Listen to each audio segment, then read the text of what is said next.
Last class में हमने capacitance of bundle conductor देख लिया था और हम थोड़ा बहुत डिस्कशन कर रहे थे effect of earth on capacitance पे। यस, जब हम अर्थ के इफेक्ट को नेग्लेक्ट करते हैं then, क्योंकि हमने जितना भी कैलकुलेशन किया है उसमें क्या किया है, अर्थ के इफेक्ट को नेग्लेक्ट किया है। यस, ठीक है।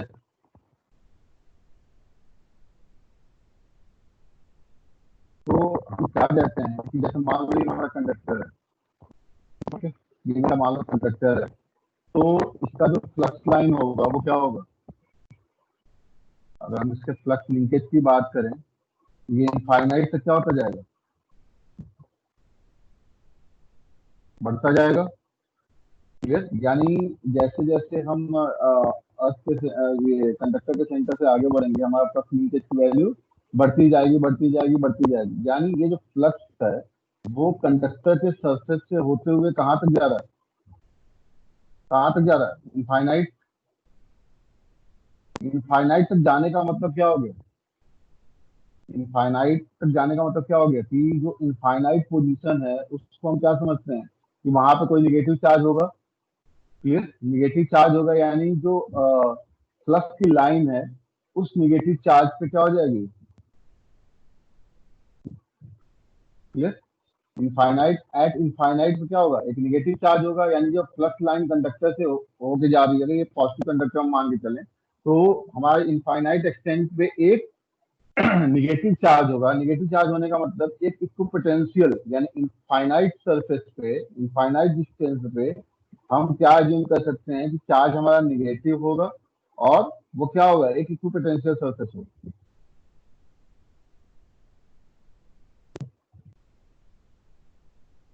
ठीक है, तो निगेटिव चार्ज होने का मतलब क्या हो गया, अगर ये पॉजिटिव चार्ज है तो पॉजिटिव चार्ज से लाइन आगे की तरफ बढ़ती है फ्लक्स लिंकेज की। अगर हम ये निगेटिव चार्ज की बात करें, अगर मान लीजिए मैंने मान लिया माइनस क्यू है, माइनस क्यू होने का मतलब क्या हो गया, जो फ्लक्स की लाइन है वो चार्ज की तरफ आएगी। ये तो पढ़ा ही है, ये तो तुमने इंटरमीडिएट वगैरह में पढ़ा होगा। ठीक, तो अगर हम अर्थ के इफेक्ट को नेग्लेक्ट करते हैं तो उस कंडीशन में हम ये अज्यूम करके चलते हैं कि हमारा सिंगल कंडक्टर है, फ्लक्स लिंकेज जैसे जैसे हम इनफाइनाइट एक्सटेंट पे बढ़ते जाएंगे, उस कंडीशन में आप क्या होगा कि जो चार्ज, जो फ्लक्स लिंकेज का एरिया है, क्लियर, वो इंक्रीज होता जाएगा। और ये जो डायरेक्शन है, डायरेक्शन यही शो करता है कि पॉजिटिव चार्ज से ये लाइन निकलती है और निगेटिव चार्ज पे ये अट्रैक्ट होती है, यानी निगेटिव चार्ज पे टर्मिनेट हो जाती है।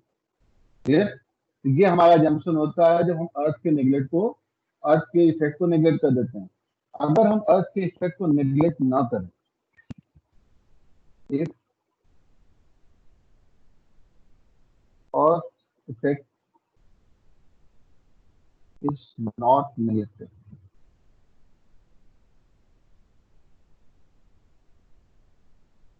तो उस कंडीशन में क्या होगा, क्या बताया था मैंने,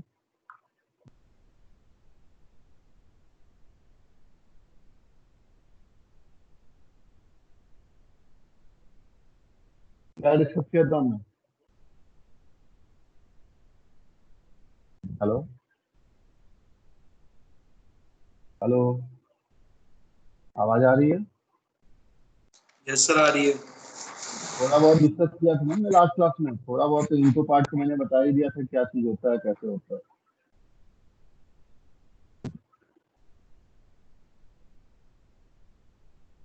हेलो, तो चलो ठीक है, यहाँ देखो, ये तो हो गया कि एक आइडियल कंडीशन है, उस आइडियल कंडीशन के बारे में ये चीज हमने देखी कि आइडियल कंडीशन में ये चीज होना ही होना। अगर हम अर्थ के इफेक्ट को निगलेक्ट ना करें और ये मान लें हमारा एक पॉजिटिव चार्ज का एक कंडक्टर है, क्लियर, और ये हमारा एक अर्थ सरफेस है, ये तो सबको क्लियर है कि अर्थ सरफेस क्या होता है, एक इक्विपोटेंशियल सरफेस होता है। अर्थ सरफेस क्या होता है, एक इक्विपोटेंशियल सरफेस होता है।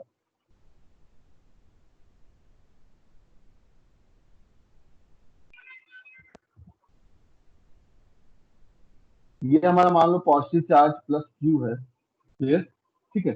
अगर हम फ्लक्स की लाइन की बात करें तो मैंने तुमको पहले ही बताया था कि जो फ्लक्स की लाइन है, ठीक है, फ्लक्स की लाइन तो यहाँ से निकलेगी, ये तो अर्थ सरफेस, और सरफेस पे ये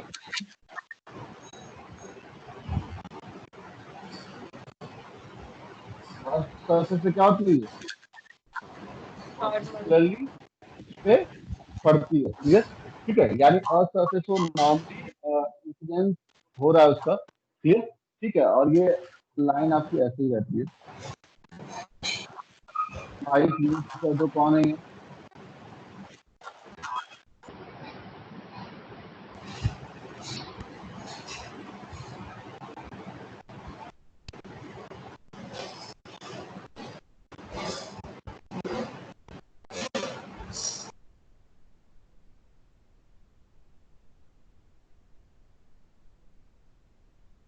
ठीक है, तो ये चीज हमने डिस्कस किया था कि नॉर्मली इंसिडेंट होती है हमारी जो फ्लक्स लाइन है वो अर्थ सरफेस पे, ये हमारा फ्लक्स लाइन। और अर्थ सरफेस भी क्या होता है, इक्विपोटेंशियल सरफेस होता है। क्लियर? यानी जो चार्ज है, कुछ ना कुछ चार्ज आपका अर्थ सरफेस पे आना ही आना है। जब एक मतलब चार्ज वैल्यू तो रहेगी रहेगी, और इस चार्ज वैल्यू की वजह से जो इलेक्ट्रिक फ्लक्स लाइन है या इलेक्ट्रिक फील्ड है वो इन्फ्लुएंस होता है। क्लियर? जब ये इन्फ्लुएंस होता है तो ऑब्वियस सी बात है कि इलेक्ट्रिक फील्ड की वजह से पोटेंशियल होगा, पोटेंशियल की वजह से आपको कैपेसिटेंस का मैथमेटिकल रिलेशन मिलता है, तो वो भी आपका क्या होगा, चेंज होना ही होना है। तो इस चीज को समझने के लिए हम एक मैथमेटिकल एनालिसिस करते हैं, एक फिक्सियस चार्ज लेते हैं जिसको हम मेथड ऑफ इमेज कहते हैं या इमेज चार्ज कहते हैं। वो हम क्यों करते हैं? जैसे मान लीजिए इक्विपोटेंशियल सरफेस है, ये हमारा अर्थ सरफेस है जो इक्विपोटेंशियल है।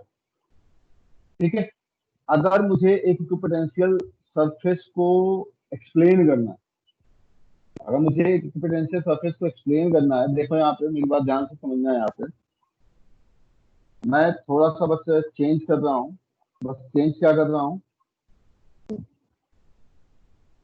ये मेरा पॉजिटिव चार्ज हो गया प्लस क्यू, इसको मैं मान के चल रहा था कि ये मेरा इक्विपोटेंशियल सरफेस है।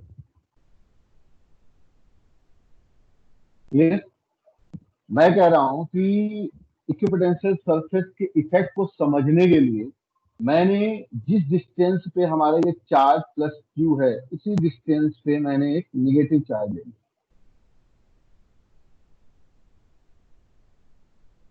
पर्टिकुलरली मैंने एक निगेटिव चार्ज ले लिया सेम वैल्यू का, और इस सरफेस से नीचे एट डिस्टेंस पे। तो मुझे ये बताओ कि दोनों चार्ज की वजह से ये जो सरफेस आएगा, यानी ये जो पॉइंट आएगी पूरी की पूरी, ये जो पॉइंट आएगी, ये जो line infinite extent of line मिल रहा है ये, yes infinite extent of line मिल रहा है ये, इस पे पोटेंशियल क्या होगा इन दोनों चार्ज की वजह से?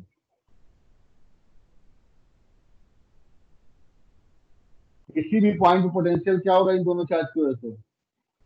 मैं ये कह रहा हूँ, मेरी बात ध्यान सुनना। ये मैंने बताया कि इक्विपोटेंशियल सरफेस है और आपका जो फ्लक्स लाइन है वो परपेंडिकुलरली अर्थ के सरफेस पे इंसर्ट होती है। यस, इंसिडेंट जो होता है उसका परपेंडिकुलरली होता है, ये मैंने बता दिया आपको। क्लियर? मैं ये कह रहा हूँ कि जो आपका अर्थ का सरफेस है उसको अभी हम भूल जाते हैं। हम ये कहें कि मैंने plus Q charge x distance पे है एक पॉइंट से, ये जो आपका अर्थ का सरफेस था उससे मान लिया। अभी मैं अर्थ के सरफेस को भूल गया हूँ कि अर्थ का सरफेस है हमारा।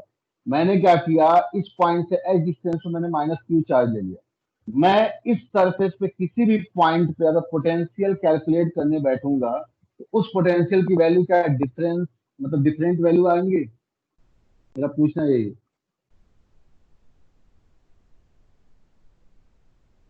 हेलो?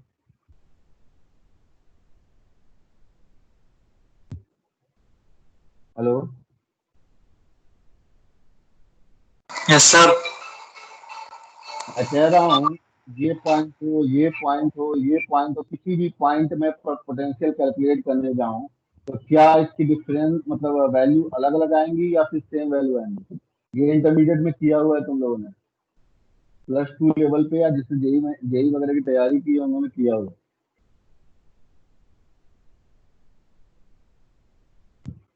क्या सभी पॉइंट पे पोटेंशियल अलग अलग आएगा कि सेम पोटेंशियल आएगा? हेलो?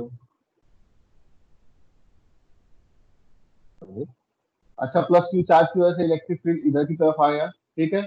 माइनस क्यू चार्ज की वजह से भी इलेक्ट्रिक फील्ड क्या आएगा, इधर की तरफ ही होगा। नेट इलेक्ट्रिक फील्ड मिला, यानी नेट इलेक्ट्रिक फील्ड क्या मिला है, वर्टिकली डाउनवर्ड। क्लियर है कि? Hello hello. Yes sir. Sir अगर मैं इस पॉइंट की बात करूं, चलो यहाँ पे कोई पॉइंट ले लिया मैंने, ठीक है ना। मेथड ऑफ इमेज है तो डिस्टेंस तो सेम ही होगा, ये पॉइंट ले लिया मान लो मैंने। इस पॉइंट पे इलेक्ट्रिक फील्ड इस डायरेक्शन में मिला, ठीक है। इस पॉइंट पे इलेक्ट्रिक फील्ड इस डायरेक्शन में मिला, तो वर्टिकल पार्ट क्या हो जाएंगे एक दूसरे से। अगर मैं इसको हॉरिजॉन्टल और वर्टिकल पार्ट में ब्रेक करूं तो क्या हो जाएगा, वर्टिकल पार्ट कैंसिल आउट हो जाएगा और ये क्या हो जाएगा, इसका सम मिल जाएगा। यही करते हैं ना हम लोग। स्टैटिक में डायनेमिक्स पढ़ा है ना तुम लोगों ने, कि ये भी नहीं पढ़ा तुमने? हेलो, बोलोगे नहीं क्या तुम लोग?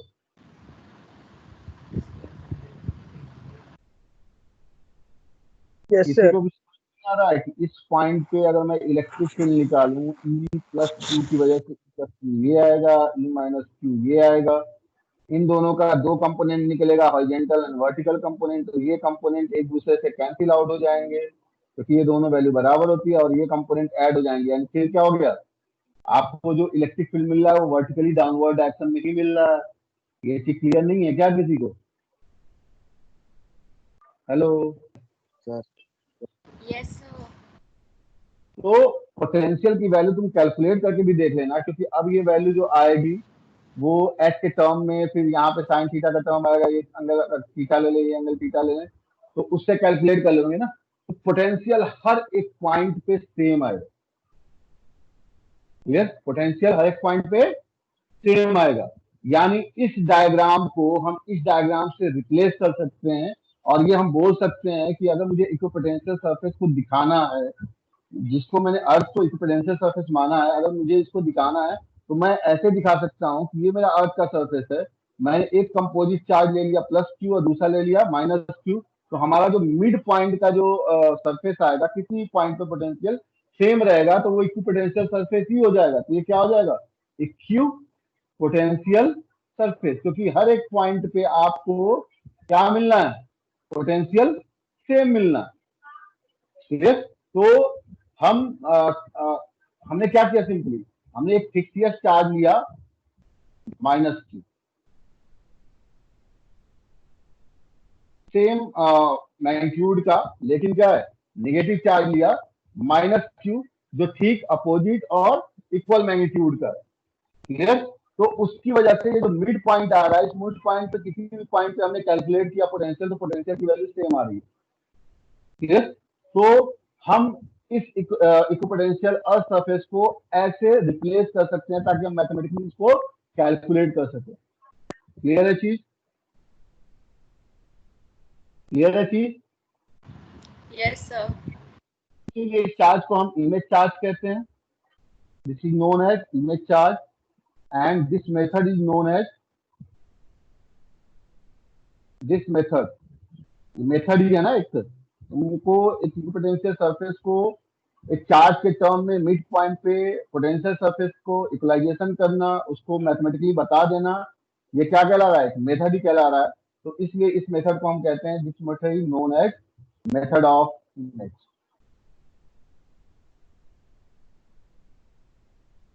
कई लोग कंफ्यूज रहते हैं कि कैसे इसको इक्विपोटेंशियल सरफेस हमने मान लिया।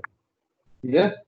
ये अर्थ भी क्या है, अर्थ का सरफेस भी तो इनफाइनाइट एक्सटेंट का ही है। तो वहां पे जैसे हमने क्या कहा, यहाँ पे अर्थ के इफेक्ट को नेग्लेक्ट किया था, तो अर्थ के इफेक्ट को नेग्लेक्ट करने का मतलब हम इनफाइनाइट पे नेगेटिव चार्ज मान के चल रहे थे। लेकिन प्रैक्टिकली ऐसा नहीं होता है। प्रैक्टिकली किसी पर्टिकुलर डिस्टेंस पे ही कंडक्टर होगा, तो उससे ठीक अर्थ के सरफेस से ठीक नीचे उसी डिस्टेंस पे नेगेटिव चार्ज एज्यूम करके हम इसको इक्विपोटेंशियल सरफेस का दर्जा देते हैं, और मैथमेटिकली हम कैलकुलेट कर लेते हैं कि हमारा कैपेसिटेंस का वैल्यू क्या आ जाता है। ठीक है? मेरे ख्याल से लॉजिक क्लियर हुआ होगा तुम लोगों को कि क्या चीज हो रहा है यहाँ पे। ठीक है? किसी को कोई डाउट है तो पूछ सकता है। ये जो इक्विपोटेंशियल होगा वो इनफाइनाइट तक होता है? नहीं, वो कब होता है, जब आप ये नेग्लेक्ट कर देते हैं अर्थ का इफेक्ट। अच्छा, ये पूछो क्या इक्विपोटेंशियल सरफेस इनफाइनाइट तक होता है? ऑब्वियस सी बात है कि ये माइनस इन्फिनिटी से प्लस इन्फिनिटी किसी भी डिस्टेंस तक जाओगे हर पॉइंट पे पोटेंशियल सेम ही मिलेगा। तो इसलिए मैं इसको क्या बोला, एक्सपोनेंशियल सरफेस बोलना। ठीक है, ओके सर। हेलो, ठीक है। जनरली क्या होता है, हम इसको मान के चल रहे हैं कि ये समतल है, ठीक है ना, प्लेन सरफेस है। लेकिन अगर हम टेरेन एरिया में जाएं, पहाड़ी एरिया में जाएं, तो प्लेन सरफेस नहीं होता। जब प्लेन नहीं होगा तो ऑब्वियस सी बात है कि अर्थ के सरफेस से जब हम नीचे जाएंगे उतने डिस्टेंस पे, तो वो उतना फ्रूटफुल कैलकुलेशन नहीं देगा, उतना एक्यूरेट कैलकुलेशन नहीं देगा। लेकिन हम ये एज्यूम करके चलते हैं कि हमारा सरफेस प्लेन है और उस हिसाब से कैलकुलेशन करके अप्रोक्सीमेटेड वैल्यू कैलकुलेट कर लेते। क्लियर? तो इक्विपोटेंशियल सरफेस हम ये मान के चल रहे हैं कि प्लेन सरफेस है और हर एक पॉइंट पे इनफाइनाइट एक्सटेंस तक उसकी वैल्यू क्या है, कांस्टेंट पोटेंशियल की है, जिसको हम जीरो वोल्टेज भी बोल देते हैं कभी कभी। आइडियली हम क्या बोल देते हैं, थ्योरेटिकली वो जीरो वोल्टेज सोर्स, मतलब जीरो वोल्टेज टर्मिनल। ठीक है, लेकिन प्रैक्टिकली सर क्या ये है यहाँ मेथड पे, ऑफ इमेजिंग जो है, बोलो से सर ये जो मेथड ऑफ इमेजिंग है, ये तो सर इलेक्ट्रिक डाइपोल जैसे वर्क कर रहा है ना सर, सेम डिस्टेंस पे। बिल्कुल डाइपोल की तरह वर्क कर रहा है। तभी तो जो मिड पॉइंट होता है वहां पे डाइपोल मूवमेंट की वजह से अगर हाँ sir, potential potential same calculate होता है वहाँ पे। आता है, तुमने ये EMFT में भी पढ़ा होगा, इसलिए मैं कह रहा हूँ ना प्लस हाँ टू सर, में भी वही ये याद आ रहा था। पढ़ा है तुमने। ठीक है, लेकिन वही है, कोई रिस्पॉन्स नहीं करता है तो 10 बार बोलना पड़ता है वही चीज। ठीक है, तो यहाँ पे हम यहाँ पे ये देखने जा रहे हैं मैथमेटिकल टर्म में अर्थ के वजह से जो इफेक्ट आता है कैपेसिटेंस पे, जैसा मैंने तुम लोगों को पहले ही बताया था कि वैल्यू थोड़ी सी बढ़ जाती है कैपेसिटेंस की, क्योंकि अर्थ का जो चार्ज सरफेस है उसकी वजह से इलेक्ट्रिक फील्ड डिस्टर्ब होता है। जब इलेक्ट्रिक फील्ड उसकी वजह से डिस्टर्ब होगा तो पोटेंशियल भी उसकी वजह से चेंज होगा। जब पोटेंशियल चेंज होगा तो ऑब्वियस सी बात है कैपेसिटेंस चेंज होना ही है। क्लियर है चीज सबको? ठीक है, तो अर्थ इफेक्ट और capacitance of single phase line हम बस देखेंगे। ठीक है, थ्री फेज लाइन को देखने की जरूरत नहीं है। अर्थ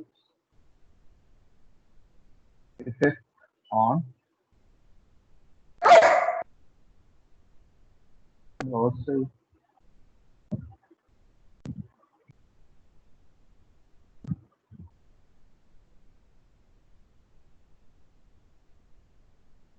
मतलब कई लोग ऐसे प्राणी हैं कि मतलब ऑनलाइन क्लास लेते लेते कुत्ते हो गए। हाँ, वाह, क्लास रहता तब मैं समझाता। मैं ये सब चीजें मत किया करें आप लोग। टीचर की जो डिग्निटी होती है वो भी थोड़ा सा मेंटेन करके रखा जाए ऑनलाइन भी, तो ज्यादा अच्छा रहेगा। ठीक है, तो इस चीज को थोड़ा सा आप लोग सीरियसली, थोड़ा सा, मैं ये नहीं कह रहा हूँ बहुत ज्यादा seriously. Earth effect on capacitance of single phase line. अगर हम सिंगल फेज लाइन की बात करें तो दो कंडक्टर होते हैं, सिंगल फेज 2 वायर।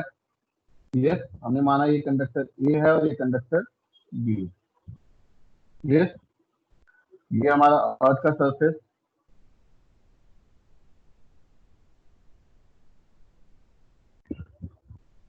इस अर्थ के सरफेस को मुझे क्या बनाना है, इक्विपोटेंशियल बनाना है मैथमेटिकली।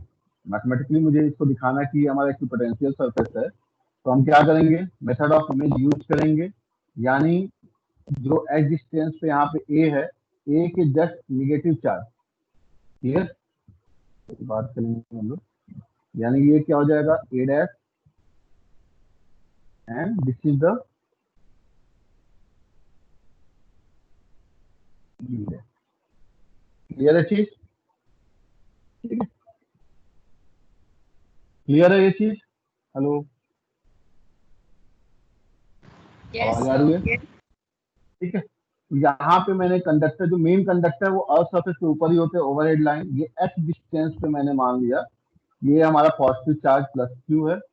ऑब्वियस की बात है क्यू ए की वैल्यू क्या होगी, क्यू के बराबर, क्यू बी की वैल्यू क्या होगी, माइनस ऑफ क्यू के बराबर, क्योंकि ये ए का रिटर्न पाथ होता है कंडक्टर बी, सिंगल फेज 2 आया सिस्टम है ये। तो ऑब्वियस सी बात है क्यू बी क्या हो जाएगा, माइनस क्यू के बराबर हो जाएगा। ये क्लियर है? बैलेंस कंडीशन में क्यू प्लस क्यू बी की वैल्यू क्या होती है, जीरो के बराबर होती है। क्लियर? तो सेम एच डिस्टेंस पे हमारा क्या आ जाएगा, क्यू ए डैश की वैल्यू क्या हो जाएगी, यहाँ पे क्यू ए डैश की वैल्यू क्या हो जाएगी, minus Q minus of Q के बराबर, क्लियर, माइनस ऑफ क्यू का मतलब माइनस ऑफ क्यू के बराबर हमने यहाँ पे मान लिया, क्लियर। क्यू बी डैश की वैल्यू क्या हो जाएगी, plus Q. Minus of Q B, minus of Q B का मतलब माइनस ऑफ माइनस क्यू यानी प्लस क्यू के बराबर, क्लियर। ये बाद में हम पुट करेंगे, फिलहाल क्यू और क्यू बी के टर्म में सारा कुछ रखेंगे। और दोनों कंडक्टर के जो बीच का सेंटर टू सेंटर डिस्टेंस है वो कैपिटल डी है, ये हमने एज्यूम कर लिया, क्लियर। तो कैपेसिटेंस निकालने के लिए मैं दो तरीके बताए थे, लाइन टू लाइन, दूसरा क्या बताया था मैंने, लाइन टू न्यूट्रल। मैंने ये बतला था कि लाइन टू न्यूट्रल का जो तरीका है वो ज्यादा अच्छा होता है, ज्यादा आसान होता है, क्योंकि सीधे सीधे हम वहां पे फॉर्मूला यूज कर सकते हैं। क्या होता है वो, 1/2 पाई एप्सिलॉन नॉट। मैं ए पे फोकस कर रहा हूँ, कंडक्टर ए पे, बताते जाओ क्या होगा, कौन बताएगा, राशिका, राशिका Yes, sir. बताओ क्या होगा। कंडक्टर ए पे फोकस कर रहा हूँ मैं, So QA Q A, log. हाँ रेडियस आर है, ठीक है ना, Yes. Yes. रेडियस आर है, plus QB log 1 by log D 1 by d plus Hmm.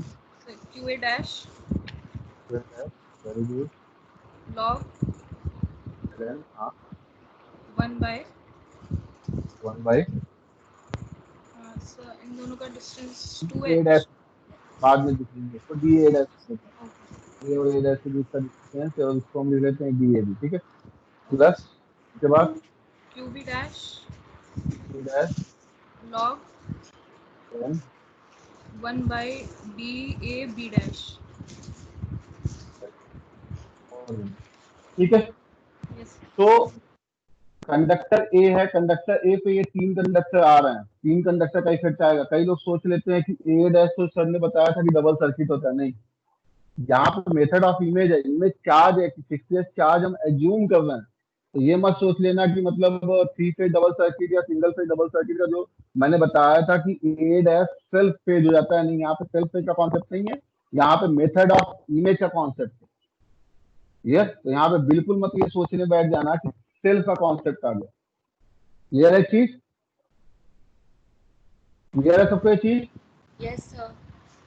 V A N की वैल्यू क्या आ जाएगी, 1/2 pi epsilon not Q A ln 1 by r plus Q B ln D A B की value कितनी है यहाँ पे, कैपिटल डी के बराबर, डी ए बी की वैल्यू कितनी है, कैपिटल डी के बराबर, प्लस यहाँ पे नॉट तो लिख लेते हैं, D A B equal to क्या है, कैपिटल डी,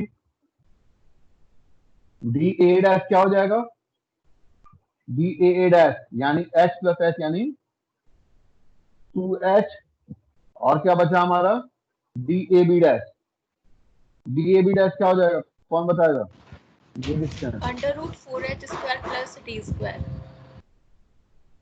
ये क्या हो गया, एक परपेंडिकुलर ट्रायंगल बन गया। ये आप अगर देखेंगे यहाँ से तो ये एक परपेंडिकुलर ट्रायंगल बन गया। तो perpendicular plus perpendicular square plus base square equal to hypotenuse square आ जाएगा यहाँ पे, यानी under root D A dash square plus D A dash B dash का स्क्वायर। ये क्या आ जाएगा, D A B dash, D A B dash की वैल्यू आ जाएगी अंडर रूट 2h का स्क्वायर प्लस डी का स्क्वायर। तो सारे डिस्टेंस हमको पता है, बस वैल्यू हमें पुट करनी है। तो क्यू ए डैश की Q A dash D A dash क्या है तुम्हारा यहाँ पे 2h के बराबर ln 1/2h plus Q B dash क्या आ जाएगा, ये ln 1/डी ए बी डैश का मतलब क्या हो गया, under root 2h square plus d square. ठीक है, अब हमें क्या करना है, बस क्यू और क्यू बी की वैल्यू क्यू के टर्म में रखनी है, प्लस क्यू और माइनस क्यू के टर्म में। क्लियर, तो यहाँ पे क्या आ जाना है, v A n equal to 1/2 pi epsilon not, Q a की वैल्यू कितनी थी, प्लस क्यू, तो q ln 1 by r, q b की वैल्यू कितनी है, माइनस क्यू, तो minus q ln 1 by d plus Q A dash की value कितनी है, क्यू ए डैश क्या हो जाएगा, जब क्यू ए तुम्हारा प्लस क्यू है तो क्यू ए डैश क्या हो जाएगा, मेथड ऑफ इमेज है ना, तो ठीक इसका नेगेटिव चार्ज लेते हैं तो ये क्या हो जाएगा, minus q l n 1/2h plus Q B dash की वैल्यू क्या हो जाएगी? क्यू बी डैश क्या है यहाँ पे? माइनस ऑफ क्यू बी यानी प्लस क्यू के बराबर, यानी q l n 1/√2h² plus b square. ठीक है, तो यहाँ पे अगर हम इसको कैलकुलेट करने जाएं तो क्या आ जाएगा यहाँ पे? 1/2πε0। बताओ क्या हो जाएगा? क्यू कॉमन ले सकते हैं हर जगह से, क्यू कॉमन ले लें हम, ये आ जाएगा ln 1/r minus ln 1/d minus ln 1/2h plus ln 1/√2h² plus b square. ठीक है, ये माइनस माइनस है, माइनस माइनस है तो क्या हो जाएगा? माइनस कॉमन ले लेंगे तो log m प्लस आ जाएगा, ये दोनों को एक साथ ले लेंगे तो ये आ जाएगा तुम्हारा q/2πε0 ln 1/r into 1/√2h² plus b square. मैंने दोनों पॉजिटिव वाले को एक साथ ले लिया और दोनों निगेटिव वाले को एक साथ ले लिया, माइनस कॉमन ले लेंगे तो क्या आ जाएगा? Minus ln 1/d into 1/2h। यही आएगा ना, कुछ और आ जाएगा? सही किया ना मैंने? Hello, Yes, sir. q/2πε0 log m minus log n यानी log m/n, तो क्या आ जाएगा? ये 1/r into 1/√2h² plus b square upon 1/d into 1/2h। Clear? ठीक है, अब इसको हम अरेंज करने जा रहे हैं ऐसे। देखो कैसे अरेंज करने जा रहे हैं, क्योंकि हमने ln d/r पढ़ रखा है, हमने दो कंडक्टर के बीच का कैपेसिटेंस सिंपली पढ़ रखा है, ln d/r होता है। तो पहले तो हम d/r के टर्म में लिख लें। d/r के टर्म में क्या हो जाएगा? ये न्यूमरेटर पे चला जाएगा, डिनोमिनेटर आ जाएगा तो ये d/r हो जाएगा, ये ऊपर चला जाएगा ना, ये आपका d कहाँ चला जाएगा? ऊपर चला जाएगा, तो d/r हो जाएगा क्योंकि 1/1/d है। ठीक है, और यहाँ पे क्या आ जाना है आपका? यहाँ पे क्या आ जाना? 1/2h into √2h² plus b square. इसको करके देख लेना एक बार। ठीक है, ये तुम्हारा आ जाएगा q/2πε0 ln d/r अपॉन ये 1/2h को मैं अंदर ले रहा हूं तो इसको मैं लिख सकता हूं ना, 2h² upon 2h² plus b square upon 2h²। किसी को डाउट है इसमें? मैं सिंपली 1/2h को इस ब्रैकेट के अंदर ले रहा हूं, तो ब्रैकेट के अंदर लेने के लिए क्या हो जाएगा? 2h का होल स्क्वायर हो जाएगा, तो ब्रैकेट के अंदर ले लिया हमने और कुछ नहीं किया। क्लियर है चीज? Yes, sir. ठीक है, ये आ जाएगा हमारा Van equal to q/2πε0 ln d/r upon √1 plus d/2h का स्क्वायर फैरेड पर मीटर। अगर हम इसको कंपेयर कराएं, सिंपल, जब हम अर्थ के इफेक्ट को नेग्लेक्ट करते हैं, when effect of earth is neglected,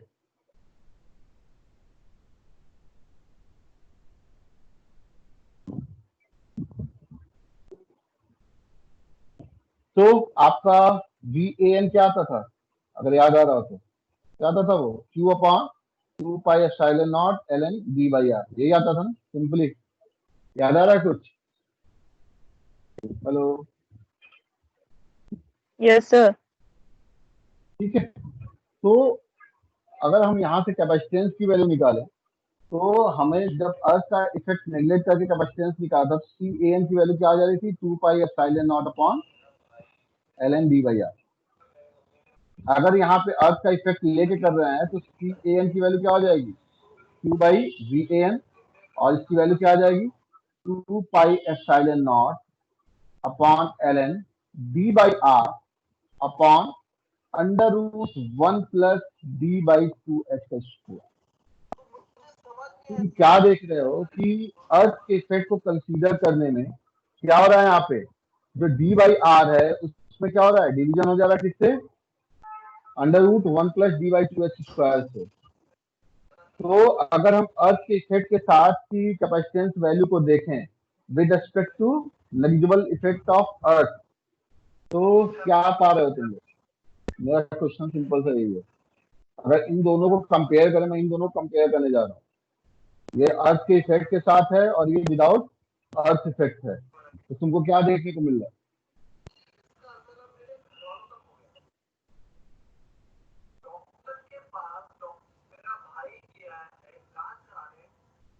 इसे समझो, अच्छा एक्सप्रेशन मैं लिख दे रहा हूँ, अर्थ इफेक्ट के साथ मैं एक्सप्रेशन लिख रहा हूँ with earth effect. CAN = 2 pi epsilon naught upon ln d/r, तो एडिटिव है, इनटू हो जा रहा है 1/√1 + d/2h²। तो इफेक्टिव वैल्यू ऑफ, यहाँ पे केवल ln d/r था, अब यहाँ पे एक वैल्यू जो 1/समथिंग है उससे मल्टीप्लाई हो जा रहा है, तो ln समथिंग की वैल्यू क्या हो गई, घटेगी या बढ़ेगी? अच्छा बस ये बताओ मुझे, d/r और d/r इंटू 1/√1 + d/2h², इसमें बड़ा कौन सा है?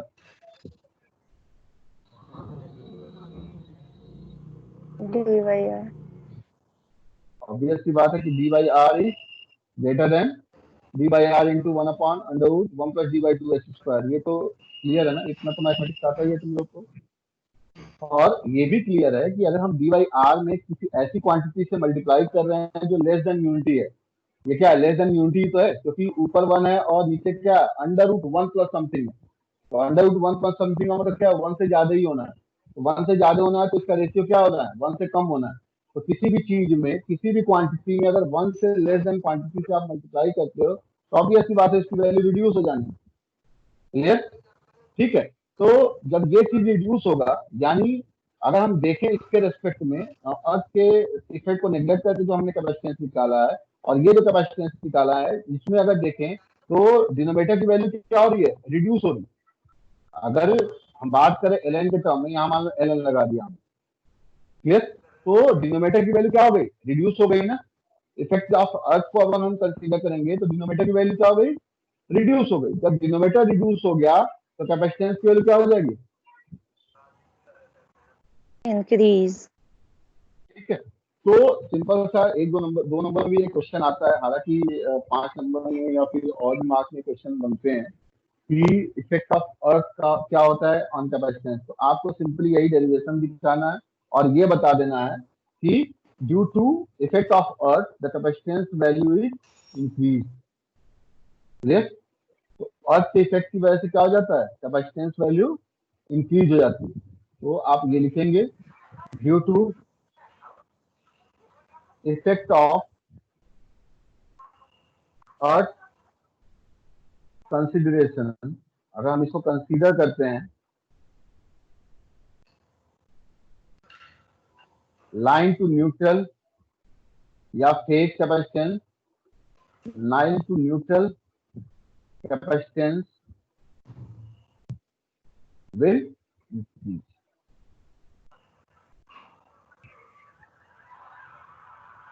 किसी को इसमें डाउट है कोई?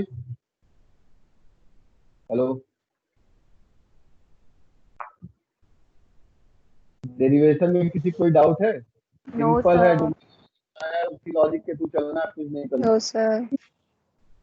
और बहुत ही आसान डेरिवेशन होते हैं पूरे पावर सिस्टम में कोई चीज टफ है ही नहीं, मतलब दो पार्ट तुम पढ़ रहे हो।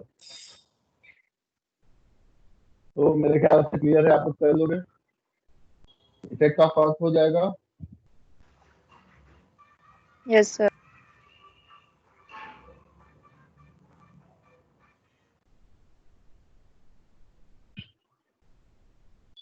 चलो ठीक है, तब लंच के बाद लेक्चर मैं ही लूंगा, ठीक है ना, वो ट्यूटोरियल क्लास नहीं चलेगी, कंबाइंड लेक्चर होगा वो मैं ही लूंगा, ठीक है।